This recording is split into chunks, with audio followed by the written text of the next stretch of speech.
bago ang lalaki.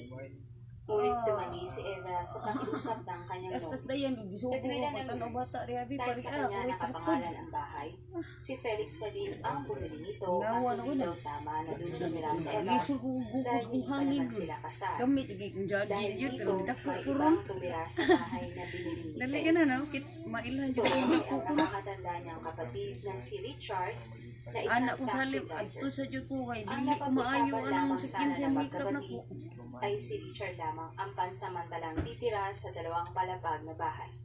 Ngunit nagulat na lamang si Felix nang nakarating sa kanya ang balita na pati ang live-in partner ng kanyang kuya na si Jean at pamangkin nito ay nakatira na sa binili niyang bahay.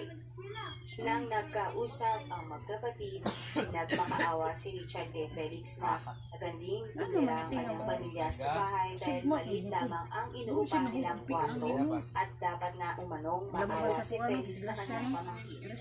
Wala na nagawa si Felix kundi sumang-ayon sa kagustuhan ng kanyang kapatid.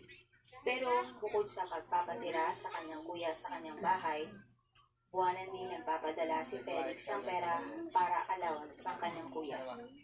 Wala na ngang nagawa si Felix at pinabayaan na lamang niya ang kanyang kuya at inisip na nga lamang na tulong na lamang niya iyon sa nakakatanda niyang kapatid.